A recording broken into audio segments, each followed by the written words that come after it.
Tension করছে, কত বেশি টেনশন করছে। সেক্ষেত্রে আমরা দেখতে পাচ্ছি যে আমাদের বিএনপি সমর্থক যারা, তাদের মধ্যে 49% মনে করে ভোটকে কেন্দ্র করে ভয়ভীতি দেখানো হতে পারে। ভোটকে কেন্দ্র করে ভয়ভীতি আছে তারা মনে করে।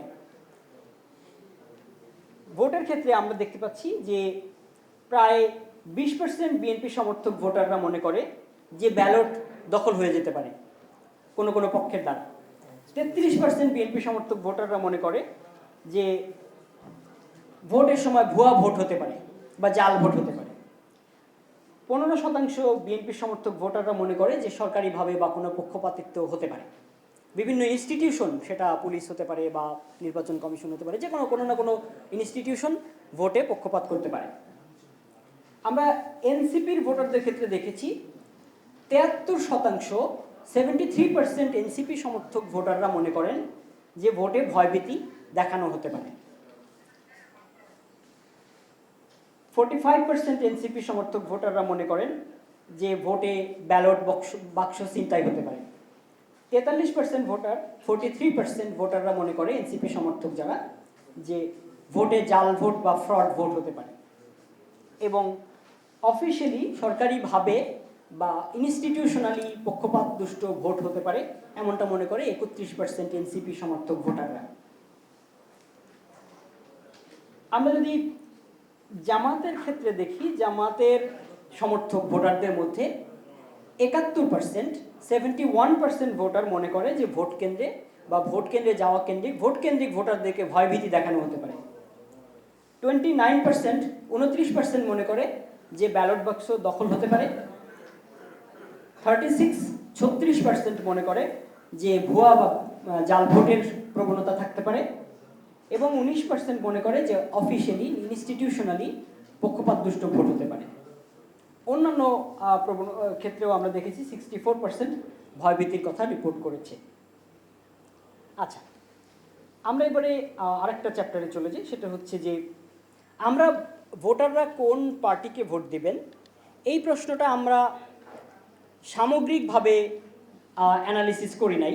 কারণ আমি শুরুতেই বলেছি, একদম শুরুতে আমি বলেছি যে আমরা নির্বাচনের আগে নির্বাচন কেন্দ্রিক কোনো স্পেকুলেশন আমাদের পারপাস না।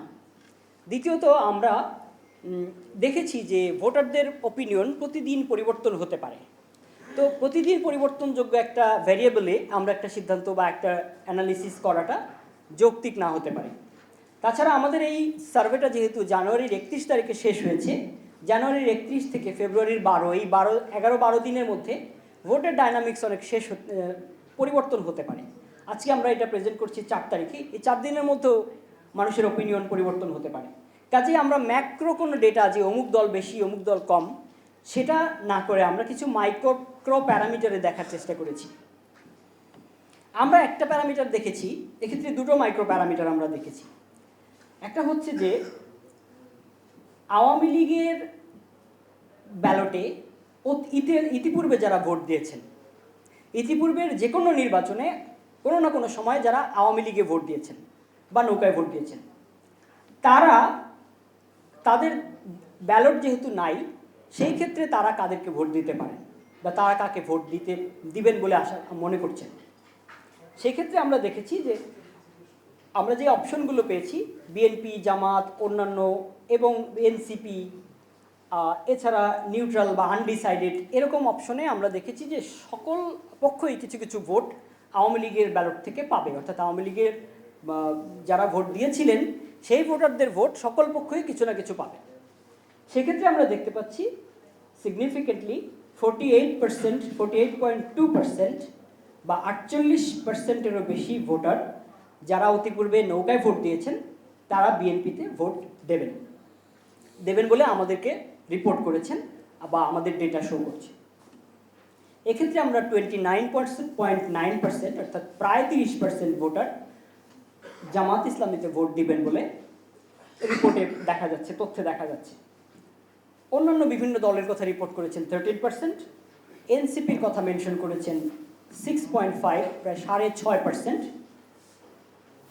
এবং 2 থেকে 3% ভোটার বলেছেন যে তারা এখনো সিদ্ধান্ত নেন নাই বা তারা এখনো নিউট্রাল আছেন।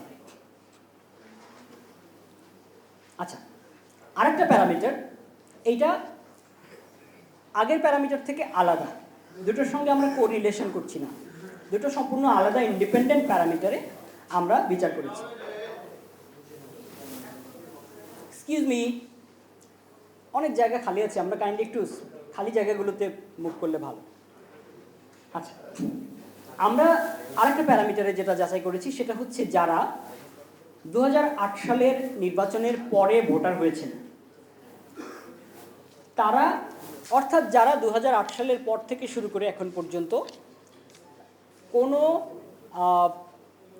অফিসিয়ালি ক্রেডিবল ইলেকশনে ভোট দেন নাই, একেবারেই ভোট দেন নাই, অথবা কখনো ভোট দিয়েছেন কিংবা ভোট দিলেও সেই ভোটটাকে গ্রহণযোগ্য হয়েছে বলে মনে করেন নাই।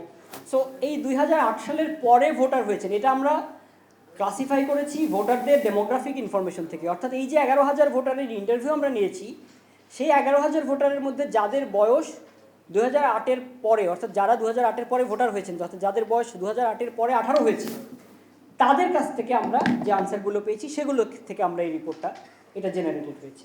তো এই গ্রাফটা, এই ম্যাপটা, সো এখানে আমরা দেখতে পাচ্ছি যে এখানেও অনেকগুলো দল, অর্থাৎ বিভিন্ন দলে এই ভোটারদের ভোট ভাগ হবে, সব ভোট এক বাক্সে যাবে না। এখানেও আমরা দেখতে পাচ্ছি জামাত আছে, বিএনপি আছে, এনসিপি আছে এবং অন্যান্য বিভিন্ন দল একসঙ্গে আমরা দেখিয়েছি।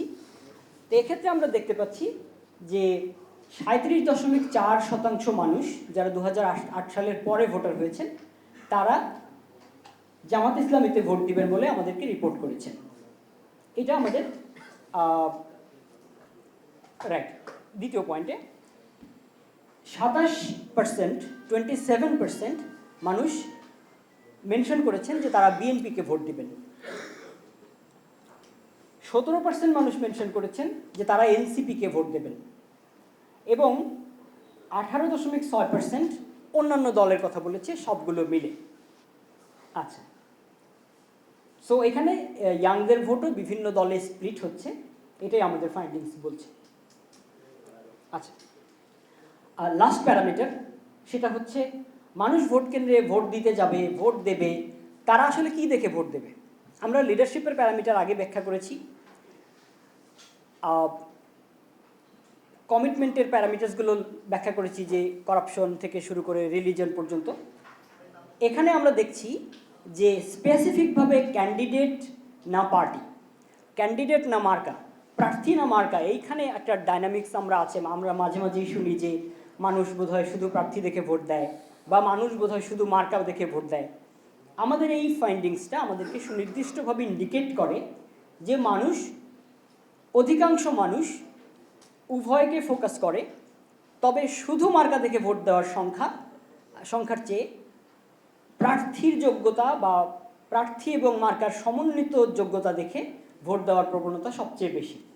আমরা দেখেছি 33.2%, অর্থাৎ 33%-এরও বেশি মানুষ প্রার্থী এবং মার্কা এই দুটোর সমন্বিত পসিবিলিটি, প্রসপেক্ট দেখে তারা ভোট প্রদান করবে। 30.2% অর্থাৎ 30.2% ভোটার বলেছে যে তারা শুধু মার্কা দেখে ভোট দেবেন, শুধু প্রার্থী দেখে ভোট দেবেন। 30.2% শুধু প্রার্থীর যোগ্যতা দেখে ভোট দেবেন। আর দ্বিতীয় লাইন যেটা হচ্ছে পার্টি দেখে ভোট দেবেন কারা, শুধু মার্কা দেখে ভোট দেবেন কারা, সেক্ষেত্রে আমরা দেখেছি 30.4% অর্থাৎ 30.4% ভোটার শুধু মার্কা দেখে ভোট দেবেন। কিছু মানুষ বলেছে যে আমরা জানি না এখনো কি বিবেচনায় ভোট দেব, সেটা 6% মতো। সো আমাদের প্রেজেন্টেশন এখানে শেষ। আমার মনে হয় আমরা সাংবাদিকদের কাছে প্রশ্নোত্তরে যাব, 2-3টা প্রশ্ন আমরা আনসার করব। তার আগে আমরা উপস্থিত প্যানেলিস্ট এবং সম্মানিত অতিথিবৃন্দের কাছ থেকে একটু আলোচনা শুনে নেব।